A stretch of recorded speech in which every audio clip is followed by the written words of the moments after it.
Okay, welcome to dis&dat, 27 May, on the autonomouscollective.net. Today, we're going to continue with what I was generally describing yesterday in terms of looking for gaps, as it were, shifts in sort of the dynamic relation of capital, how capital moves. Um, like the description from Capital Volume 2 in terms of Department 1 and Department 2, the idea that capital has a certain kind of inexorable motion that at one level is described as a kind of sublation. It fits Hegel's logic. It fits a lot of other people's logic as well. And this idea of circuits or movement or transformations are important, as there was in the 1960s and 70s a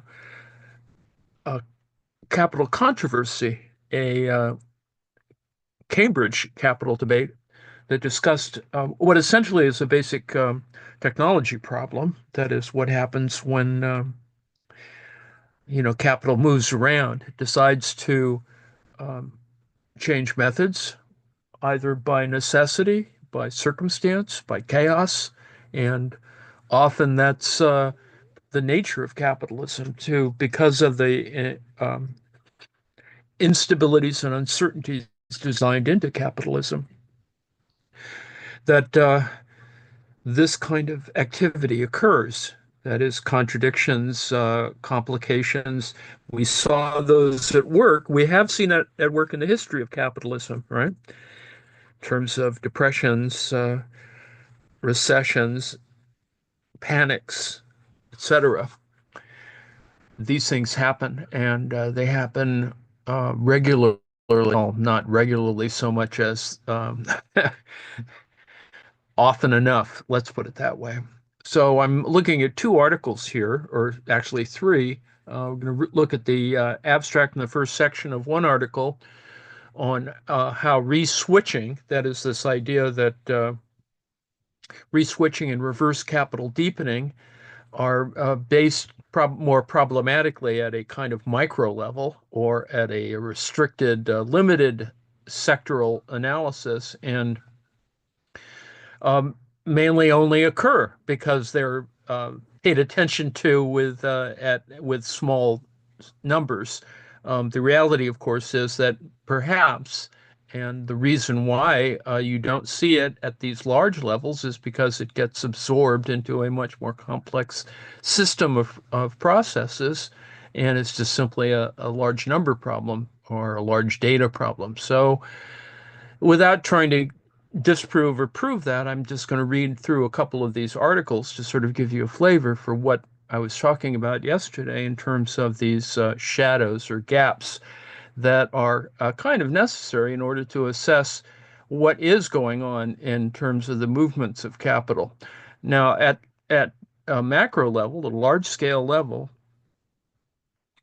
um, the things that Steve Keen is talking about are clearly manifest, or manifest not simply because they are large scale, but that they do happen and contradict some important fundamental issues about neoclassical economics, and show the follow the general argument about that micro foundations are problematic, et cetera, et cetera. Doesn't mean that we can't have them. It's just that we can't start making large scale generalizations about them. And my point is that looking at these breakdowns or ruptures, as it were, as others might refer to it in different disciplines, that we can get a better sense of how capital operates, and that we can look in terms of policy solutions or whatever to see where those ruptures can occur, or in retrospect, at least look historically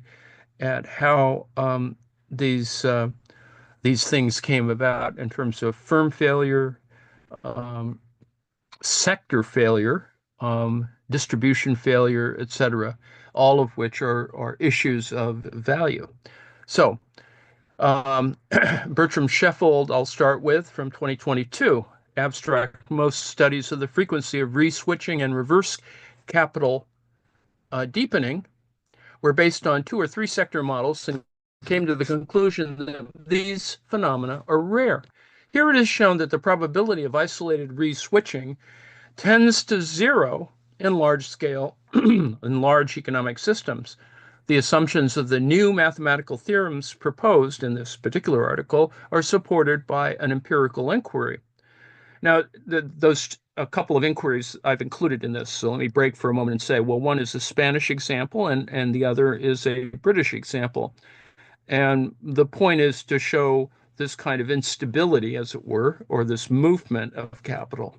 And so anyway, the randomness of input-output systems helps to explain the result. If the number of switch points tends to infinity in large systems, it's not certain that even one represents a case of reverse capital deepening.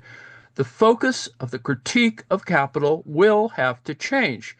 And let me break there and say, the point of doing this exercise is to show not only issues with neoclassical models, but also to suggest that obviously a heterodox model um, might handle this better and accommodate some certain material demands, ones that can be analyzed dialectically, ones that by necessity have to be looked at in terms of actual material historical issues. So, introduction: re-switching and reverse capital deepening were the subject of what was perhaps the most heated debate in economics in the Quarterly Journal of Economics in the 1960s, as Samuelson 1966. While re-switching and reverse capital deepening are incompatible with a pure form of neoclassical theory, modern mainstream neoclassicals regard these phenomena as exceptional paradoxes and ignore them in consequence. These paradoxes will be explained formally in section 3. Readers not familiar with the definition should pick them up there. Here we start with an overview. So I'm just doing reading his overview, and there's a lot of math, and it gets a little, uh, complex. It is the purpose of this paper to confirm the exceptional character of the paradoxes for large systems. We want to show that the probability of their occurrence tends to zero as the number of the sectors of the system tends to infinity. Now, I do not think that this saves neoclassical theory from critique. I rather believe that a modified critique will result, but this is not the subject of this paper. So note that he's just trying to work through some of the technical details of the argument, and not that he has any definitive answer, but just simply wants to show the kind of direction that the math is going to go. And as I suggested earlier, that this is one reason why we try to create kind of layers of analysis in order to isolate some of the kind of the problematic elements. After the general introduction in section 1, section 2 provides the background of the theories of prices and focuses especially to the degree to which relative prices change with distribution. Section 3 analyzes where techniques leading to re-switching are located in the set of potential techniques. Section 4 illustrates the geometrical problems graphically. Section 5 provides an empirical investigation on the basis of input-output analysis, and Section 6 contains the theorems supporting the general contention. Some conclusions follow in section 7, where we ask, how probable is that at least one case of reverse capital deepening can be found in a large system? And, this raises a much larger question about falsifiability, blah, blah, blah. Let's not worry too much about that. I think what we need to get a sense of is that the whole issue of capital switching and re-switching uh, is a kind of feature, not a bug, of trying to assess the effect of capital, well, technology, etc., whether you're, estimating it as a constant or variable or whatever, capital, stuff happens, and you need to get a sense that in the 20th century, it was important to try and get a kind of, a a steady result. Let's put it that way. So, reswitching appears as a possibility in Austrian model, already in an exchange between von Bawerk and Irving Fisher. Sraffa's example, that is his major work, the commodity single commodity sort of model of 1960. Example of reswitching is formally close to the one proposed by Fisher, but aims at a more fundamental critique. It uses non-basics in a basic system. Levhari, 1965, thought that, and Levhari, I think, was the graduate student sent off by Samuelson to fix this problem or to address this problem.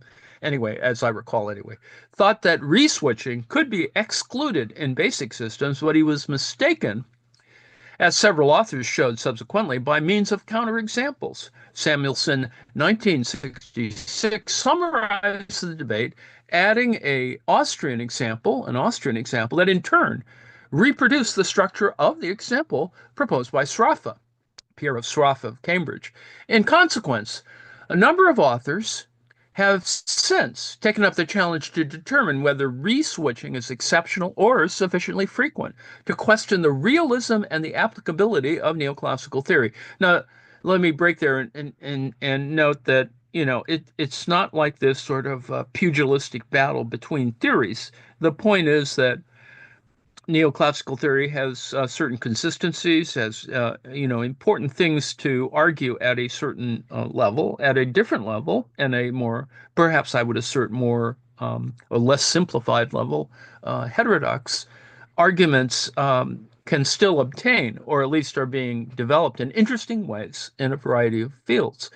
If re-switching, or rather reverse capital deepening, you know, your your mileage may vary in terms of defining this. Reverse capital deepening were as frequent as the, for neoclassicals, normal case, lowering the wage in the face of unemployment would lead to an uncertain result. For, according to neoclassical logic, the existing stock of capital would be transformed, and with lower wages, the installation of more labor intensive techniques would be expected, but just as many labor saving techniques would appear with compensating effects. So the employment effect would be uncertain, and other parts of the theory would also be hampered. Hence, it matters whether re-switching is frequent or rare. So, you're talking about frequency here, but it is also the basis of the argument of substituting or deciding to use different techniques,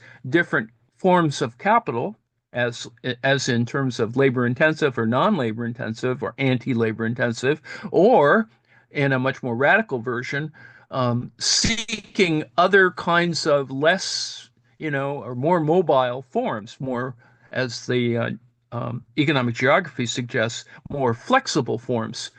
This is that whole thing about offshoring labor, et cetera, and which exists. It's not like we're, hypothesizing it. It's pretty clear what's going on with that. And people who say that that's not what's going on are just, not in reality. And of course, we know that this occurs domestically and internationally, and which is part of the problem of globalization. So that's the point of the argument. Now,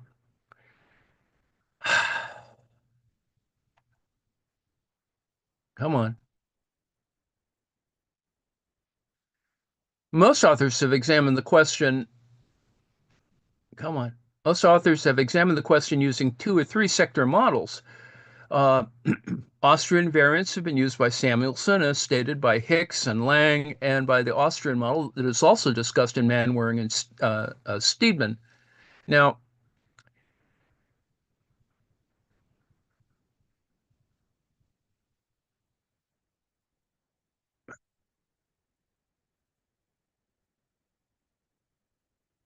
they all conclude that the probability of reswitching or reverse capital deepening is small.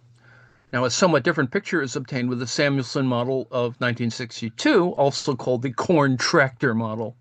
Now, it is a simple model on the one hand. On the other hand, it is pretty clear that introducing tractors is actually kind of an important change in the harvesting of corn or wheat or whatever. you know, noting the 19th century version of describing corn as wheat, etc. Here, always the same consumption good is produced by a capital good and labor, and with labor, this capital good reproduces itself in a second process.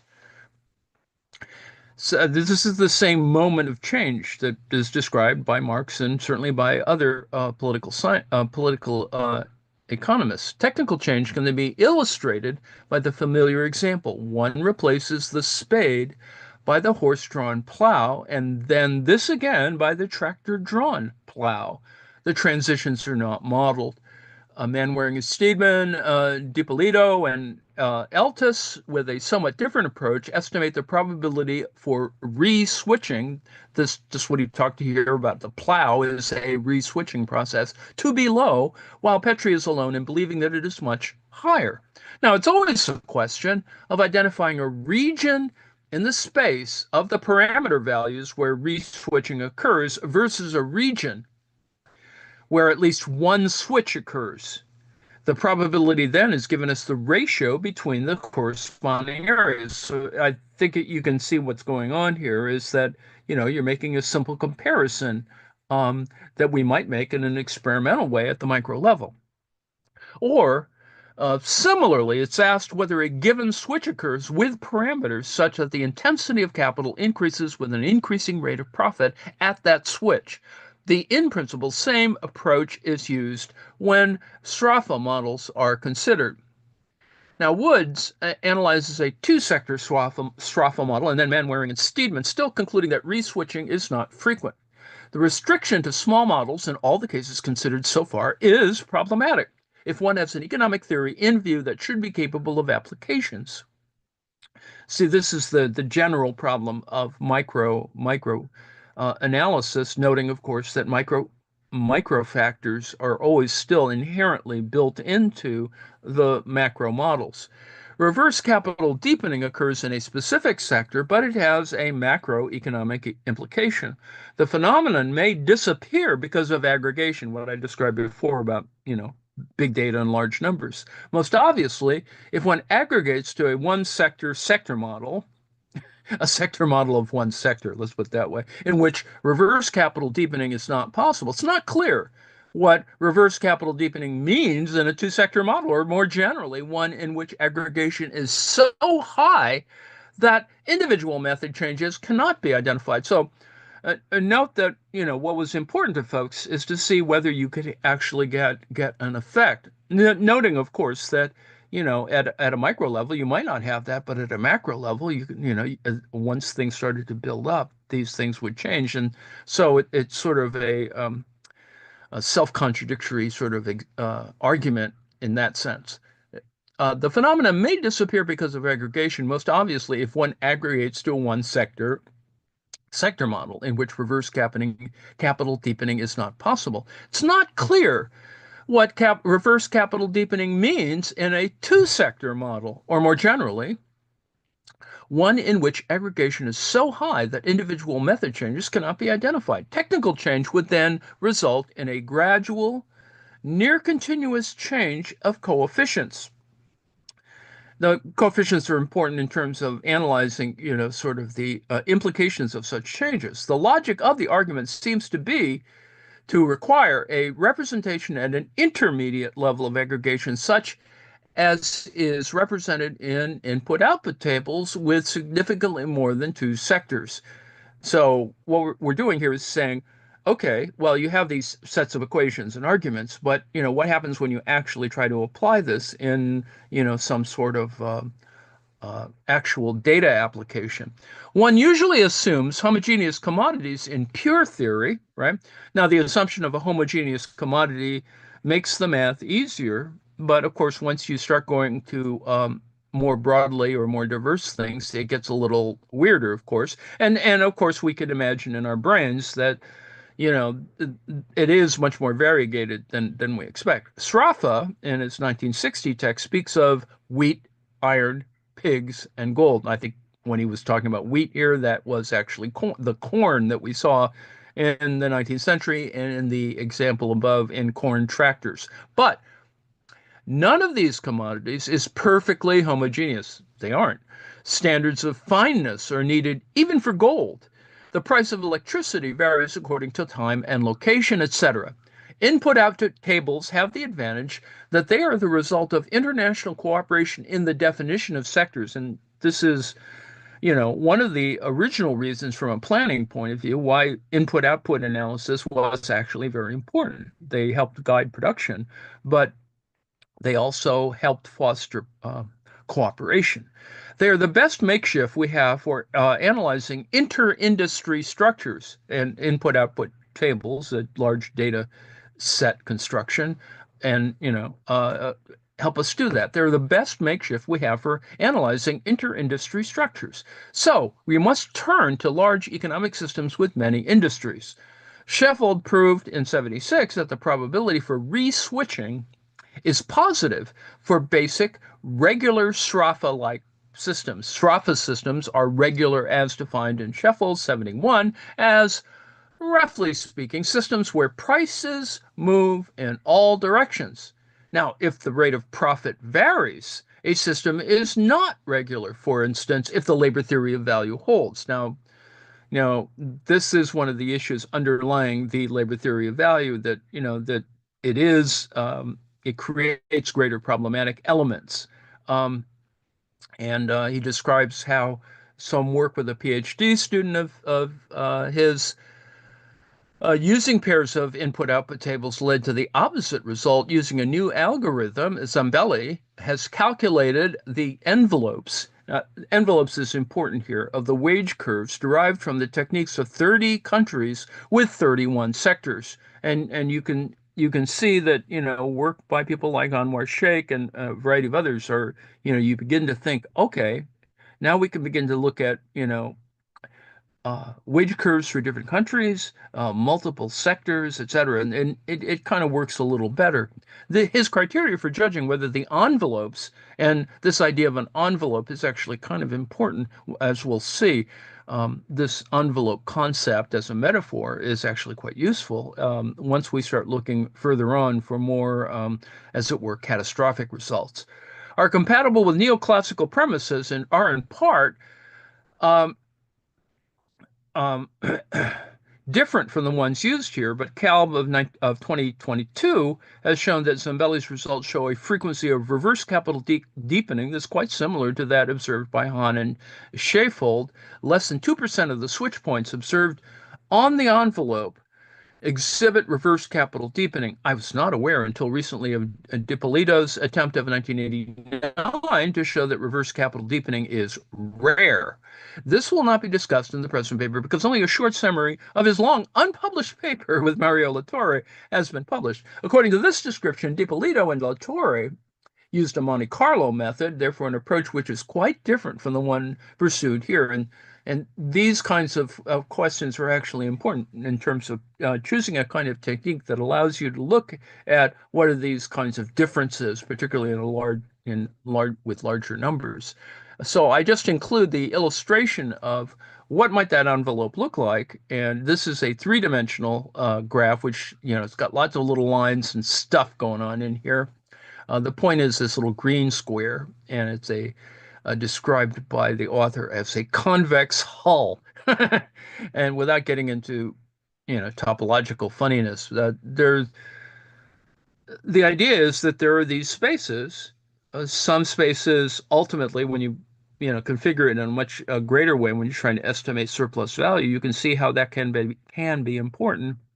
And also raise questions that are not necessarily constrained by the labor theory of value. It's not, I mean, it's part of the problem, but not really as critical as trying to see this idea about switching and re-switching, whether it does or doesn't exist, whether it's irrelevant because it's too isolated a case. That doesn't mean that it's insignificant. And as we've seen, with all due respect, uh, in various economic crises, it is a function of somewhat small variations at critical moments that can be critical, can be important for our argument. So, unpacking capital switching. This is an article by uh, Ismail Irigoy value renterism. Note we've introduced now this sort of new idea that have something to do with rents and displacement in absolute and relative forms of switching. So using the idea of an absolute and relative form is also, it gets us into that funny little Marxian area that may actually be important. Needless to say, this is a fairly recent article, so it's not like this is old stuff and anachronistic. I think that this is something that becomes better able to be analyzed once we have a better means by which we can do it.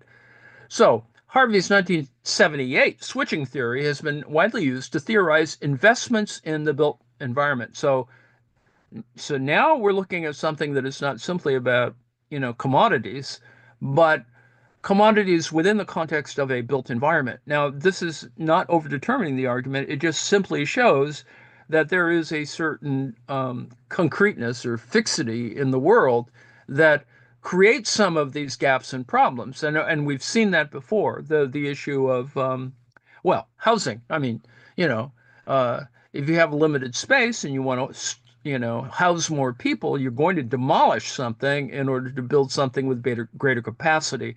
And that simply, is just a simple urban argument in one sense. And so that's kind of where that goes. Crucially, in switching theory, no distinction has been made between uh, investments in the construction of the newly built environment and investments into the existing built environment. The distinction between these two types of switching is key to unveiling the relations between how value is produced, rents are extracted, and interest payments are made as investments flow with the real estate sector and the implications that such switching has for displacement. I discussed, that is uh, Ishmael Irigoy, the distinction between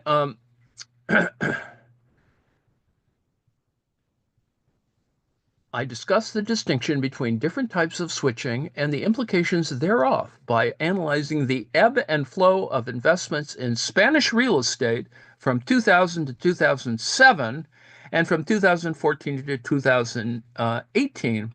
On the one hand, I claim that the two switching waves were qualitatively different insofar as capital was fixed in the built environment through the construction of new buildings between 2000 and 2007. Whereas from 2014 to 2018, capital was fixed in existing buildings. So you can see the comparison and the decision, particularly before and after the great, you know, um, economic crisis of 2008. You can see why these two ideas were put together. In the first switching phase, value was produced, land rents were extracted, whereas the second switching phase was characterized mainly by rent extraction. On the other hand, the first switching moment entailed an increase in housing provision, whereas the second switching moment led to widespread displacement of the population. So there's a kind of specific argument about a demographic argument, if you will, that is sort of built into this thing. Now, of course, there are a whole bunch of other contingencies built into the argument. So whether this is any final result of this, without making a lot more analysis, it's unclear. But needless to say, an important set of ideas. Introduction. The role of capital accumulation in urbanization has been a key concern of critical scholarship since at least the 1970s. Based on such concern, David Harvey developed the capital switching theory, claiming that investments in the built environment are the result of capital's need to alleviate its own overaccumulation crisis. Now, let me break there for a second. Recall that this is described in, there's a Marxian thing about, underconsumption, overproduction, uh, as part of this whole general issue of different types of accumulation, which historically are different in different modes of production, slavery, feudalism, capitalism, etc. Back. Scholarship focused on empirically substantiating switching theory. Nevertheless, one key issue that has not been addressed theoretically or empirically is the difference and the implications of such difference between capital switching investments to the built environment that is to be built, referring to referred to as absolute switching. That is, you have blank slate, right? And capital switching to the built environment that is already built, referring to relative switching. Now, note, of course, that this, as an argument, resembles, the rent argument of absolute and differential rents. In this article, I address two overarching questions. First, I analyze to what extent capital switching into the existing built environment occurs in ways that are fundamentally different from switching into newly built construction. Secondly, related to this analysis, I explore in what ways the form of capital invested in the built environment expresses itself differently in each instance. To achieve this, I address empirically the similarities and differences between the two switching periods by dissecting how the ebb and flow of investments switched in and out of Spanish real estate between 2000 and 2018. At the global scale, Spain counts among countries with the highest investment levels in construction up to 2008 and the highest levels of investment by asset managers after the 2008 recession. It therefore presents an ideal case study for investigating the variegated ways in which switching takes place. Now, you can see here that even Brett Christophers weighs in on this, which is kind of an important sign for our kind of general discussion. Conceptually, identifying both types of switching contributes to disentangling the distinct ways in which land rents, interest payments, and profits are extracted as capital becomes fixed in the built environment. Distinguishing between the two forms of switching is also key to grasping the different social and political outcomes that arise, specifically the different forms of displacement that occurs as investments in the built environment unfold. And you can see how this arguing it in this way changes certain other kinds of variables, like, for example, taxes and zoning and a whole bunch of other things that are actually kind of important. And that we see were manipulated in order, in terms of going back to Michael Hudson's arguments, that one reason why the recession occurred the way it did, noting that the next one may not necessarily follow that model because it was, in terms of the sector that was chosen. Different data have been mobilized to grasp the three key empirical objectives of demonstrating the existence of capital switching, distinguishing between the two types of switching, and exploring the origins of such investments.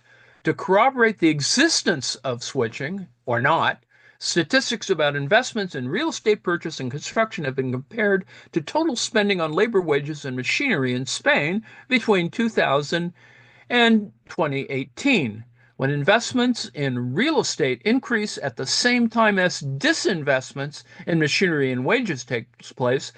This proves that such switching has occurred. By comparing investments in real estate with investments in the rest of the economy, the extent of such switching can be fully grasped. The cross-national dimension of switching into the Spanish built environment has been corroborated by considering investments in housing, machinery, and other buildings in terms of data for Spain and Germany, the latter being the main geographical source of the 2000-2007 switching period to Spain. So this is an interesting argument, and of course, implicating Spain and Germany is similar, not identical, similar to arguments you would make in terms of financialization relative between Germany and Greece, for example. To unveil which type of switching is taking place, the evolution of spending and employment in the construction sector and construction licenses awarded were compared to investments in the sale and purchase of real estate and employment in the Spanish overall economy. Data on construction licenses and employment in the construction sector were then used as a proxy to grasp the extent to which switching took place toward the existing built environment, that is, relative switching, or towards constructing a new build environment, absolute switching. Now, this is the fundamental issue, of course, of the difference between focusing on rehabbing, for example, or new housing starts, which are the very quite different and do not have necessarily the same kind of financial elements that go on to it. So what you watch in terms of various competitive building shows actually has that kind of relation. Do you start with a blank slate, or do you change what exists? Finally, different sets of data were used to unveil how the origins of investments differ in the 2000 to 2007 and 2014 to 2018 periods, as the types of investments and the way such investments are carried out differ. For the 2000 to 2007 period, data about the interbank lending that ultimately triggered the switching process were obtained from the Bank of International Settlements. Uh, BIS is actually very important, and this has to do, of course, with currency transactions. If you're in Germany and you want to build something in Spain, something's going to go through the BIS for the most part at some moment. For the 2014 to 2018 period, BIS data were used in conjunction with mainly secondary data sources about asset managers obtained from specialized data providers. Now, there could be all kinds of other issues here that are not necessarily covered. The article is structured as follows. The following conceptual section summarizes Harvey's capital switching formulation, making the case that there are two types of capital investments in the built environment: investments in construction and investments in the existing built environment. I argue that such a distinction is useful for disentangling the ways in which surplus value is produced. Finally, we get to what we're driving at here, and realized in the built environment as land rents and corporate profits are extracted. So this distinction is useful for disentangling the ways in which surplus value is produced and realized in the built environment as land rents and corporate profits are extracted. The next largely empirical section proves that the share of investments in real estate and housing between 2000 and 2007 in Spain increased more than investments in wages and machinery, showing that switching did take place.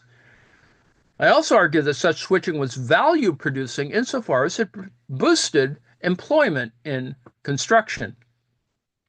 By contrast, I maintain that most of the investments in real estate came from German actors channeling their investments into Spanish real estate via Spanish lenders. In the penultimate section, I focus empirically on post-2008 events. I show on the one hand that since 2008, German disinvestment from Spanish real estate that has been reinvested into the German productive sector can be identified. On the other hand, I contend that since 2014, U.S. asset managers have massively invested in Spanish real estate through relative switching, which is more sharply focused on rentier practices and less on value production compared to the pre-2008 switching.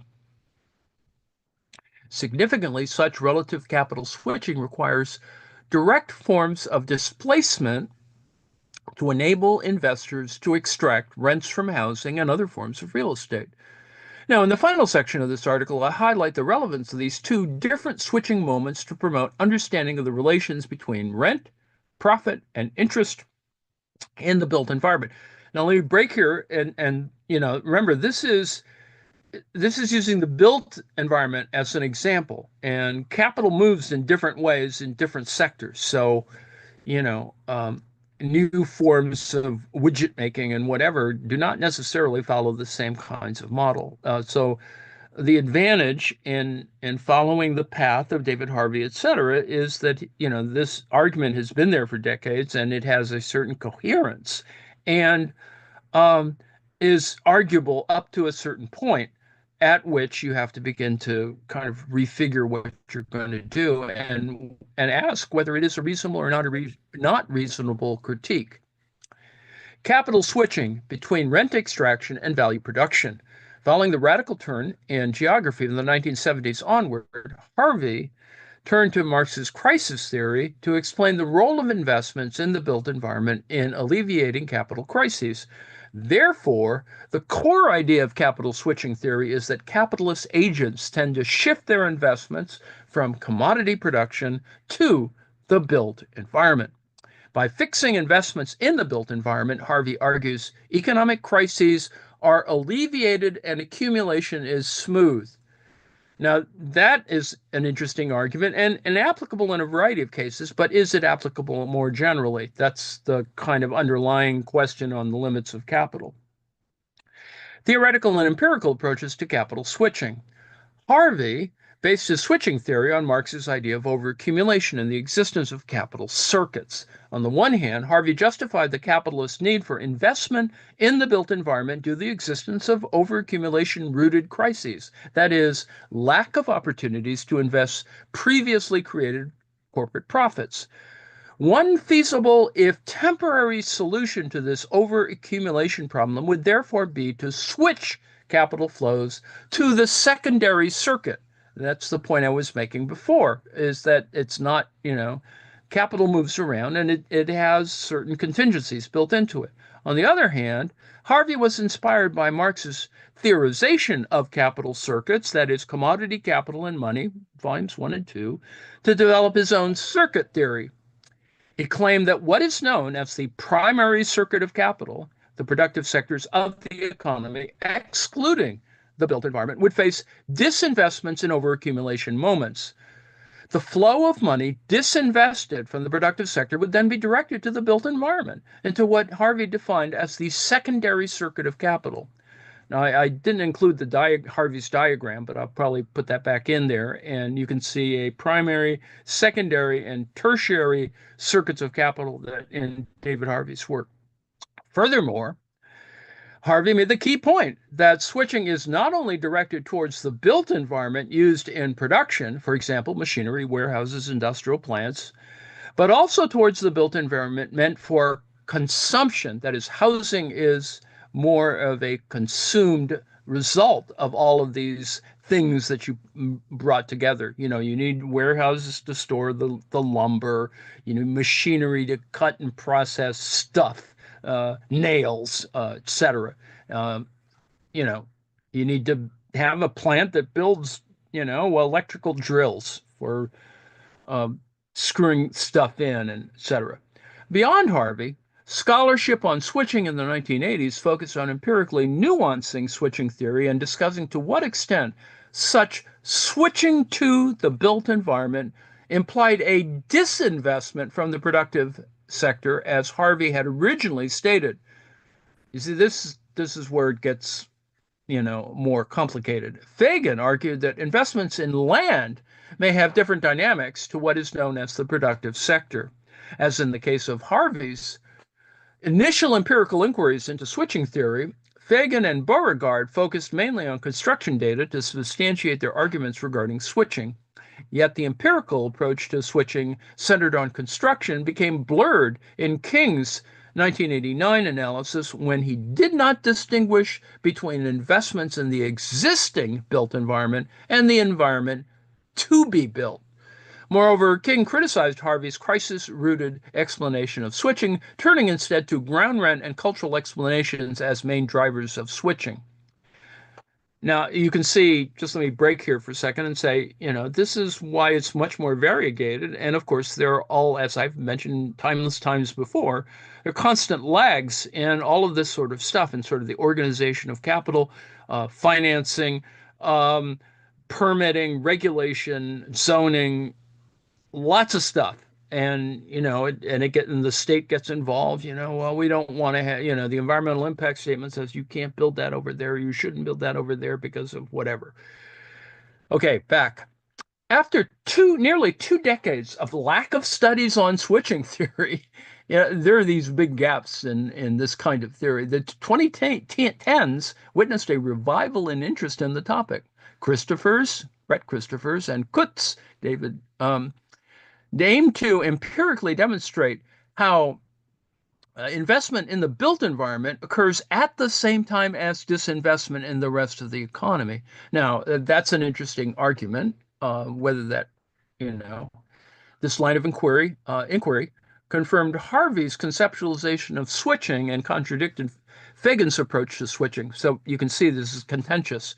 Furthermore, Kutz also focused on the geographical dimension of switching, stressing the key role of foreign direct investment to operationalize the idea of uneven development within switching theory. This is an important underlying element that it's not very consistent, that unevenness occurs. In other words, uh, you have advanced capitalists doing all sorts of monkey business with mortgages and financing and moving money around and debt and credit. And you have more primitive ones where people can't even get the money together to, even think about it, having a house, et cetera. But like Fagan, both Christophers and Kutz did not distinguish between the two types of switching, nor did they take both types of switching into account. Christopher's 2011 main empirical data are investments in building without distinction between construction and investments in existing built environments, whereas Kutz analyzed capital switching to the construction sector, but did not analyze investments in existing built environments. And clearly things are much more complicated, right? Mixed use developments, sprawl, strip malls, ex-urban, you've got all kinds of stuff going on. A second stream of the 2010s literature on switching focuses on the agents, structures, and institutions that enable or hamper such switching to take place. This is why, it's actually much more complicated. Goodfellow in 2017 discussed the formal and informal constraints for switching to occur in Kigali and Addis Ababa. Goodfellow's findings somewhat follow Fagan's and Alber's idea that the dynamics of investments in the built environment are not necessarily related to crises and or disinvestments in other sectors of the economy. I know, resort building in the Middle East, for example. Goodfellow's interest in the structures and agents that shape capital investments in the built environment have been further developed by Zhang et al., 2021, who dissect the role of state institutions in boosting sectoral capital switching to the built environment. Imagine, if you will, the idea of building a single linear wall of development that strikes directly through the desert, totally focusing and concentrating resources along this straight line that kind of slashes through what is normally a purely desiccated area uh, of a particular country, like the wall that's being built in Saudi Arabia. Finally, Gorsuch and Gialis added a third contribution to switching theory by establishing a link between capital switching and shifts in labor turnover time. Now, you see, now there's a kind of demographic element on the labor side. The authors demonstrate that the decrease in investment in the built environment in Greece in the aftermath of the 2008 global financial crisis went hand in hand with a sharp decrease in the size of the labor force employed in the construction sector. However, such a decrease in labor force in construction does not necessarily indicate a significant decrease in capital switching tendencies in the aftermath of the 2008 crisis. Instead, it suggests that the nature of such switching has changed significantly, as I show in this article. Now, all these contributions touch on two key discussions. To what extent and in which ways, switching investments to the built environment entail or don't entail disinvestments in other sectors of the economy, and to what extent labor is deployed in such switching process and is thus value producing. Now, we've already moved too far, even in that argument. The issue is it um, and it makes the argument more complicated. Are you shifting old capital? Are you acquiring new capital? Where are you getting this from? And of course, the issue of credit and debt. How fictitious to use Marx's and Harvey's phrase. How fictitious is this stuff? Okay, absolute and relative switching, unpacking renterism and displacement and switching. I'm getting close to the end of my allocated time, and maybe I'll continue this tomorrow because this is going to go on for a bit. I mean, well, let me get to the end of this, and then I'll introduce the fact that we have another component of this, and we may touch on this tomorrow or move on, but that financial capital switching is part of this whole process. So let's go to the end now that we've introduced rent and renterism. Absolute and relative switching, unpacking renterism and displacement and switching.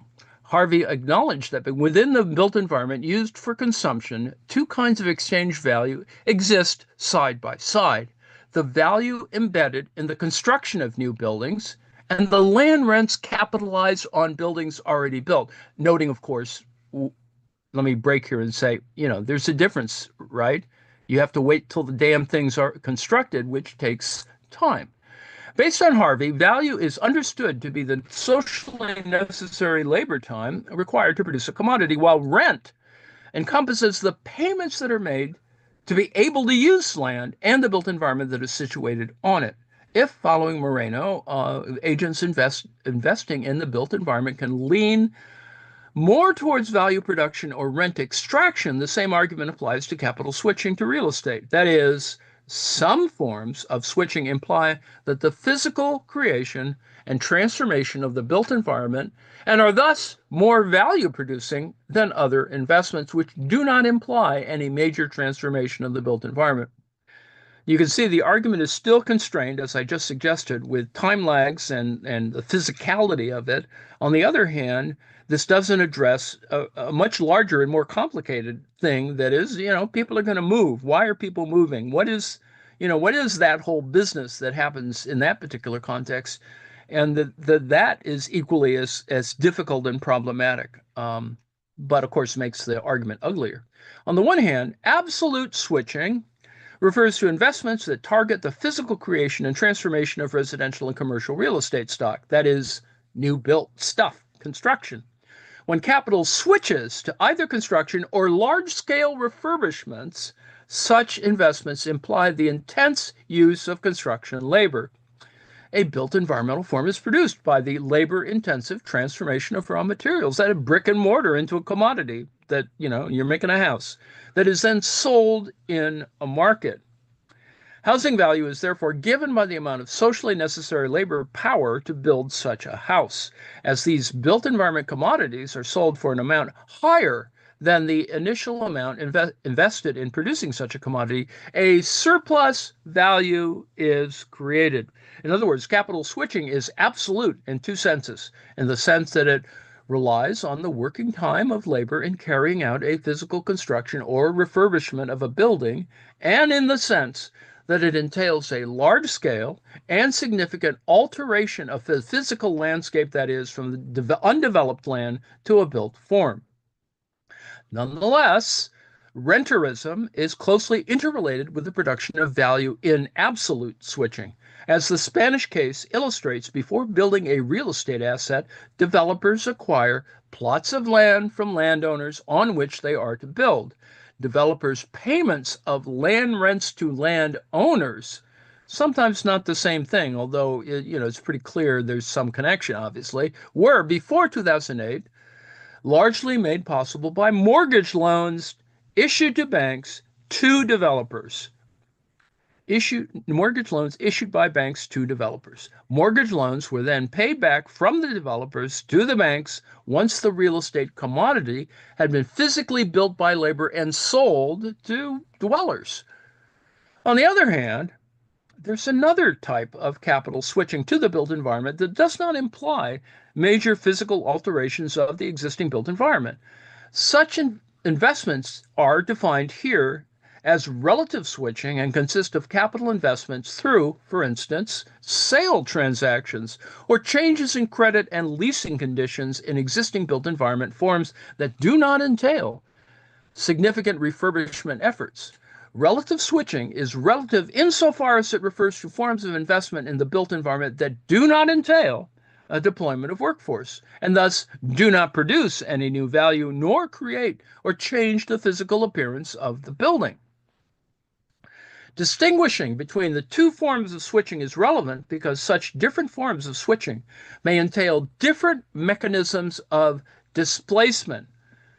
Soderbergh argues in 2020 that there is a codependency between the displacement of dollars and capital and labor mobility. Based on Soderbergh, it could be argued that different forms of switching entail different dynamics regarding displacement. Capital switching to construction, that is, absolute switching, may or may not entail displacement. But as I will show in the section that follows, capital motion in and out of the existing built environment, that is, relative switching, entails displacement. However, differing switching dynamics are useful to grasp the shifting value rent interest relations within real estate.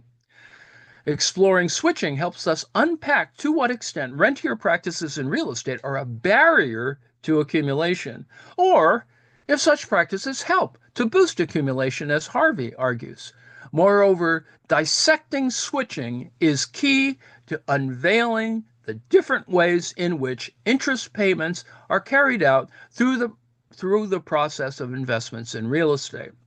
So we see a means by which we can look at analyzing some of these elements, noting, of course, that there's lots of ways of revealing and hiding such motions, and we know this obviously, hopefully, obviously, from the various elements of fraud committed by the current U.S. president in his real estate practices, the monkey business regarding his holdings in New York, for example, that changing its assessed value for one thing in order to borrow money and changing it in other ways to get out of taxation. So I like to think that thinking about switching in a normal sort of a way also allows us to think about, well, in what instances, and we have a major example, does this actually occur? Now, what Trump was doing is just simply fraud. It's not really capital switching so much as it is manipulating assessed value, which is not necessarily the same thing.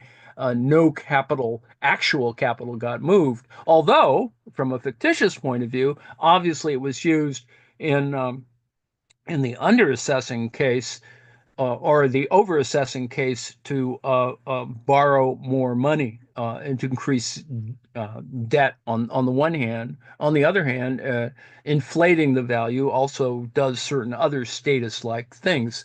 So, and unless you think that this is a unique instance, this is much wider practice, and clearly it's not being enforced in a way that would be satisfying, I think, to the average consumer, which is why we do have consumer institutions. So there is a moment at which you can actually use this thing.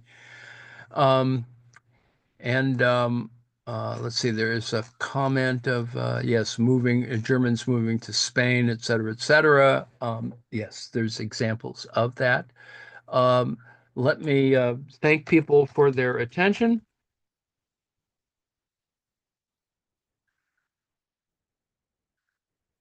And I will shut off the screen sharing and shut off the live stream. And let me thank you for your attention.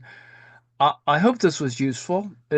It does show that what I've referred to as at various moments of kind of monkey business in capitalism, once you drill down to the details, you can see how stuff, moves around and how much it can be used to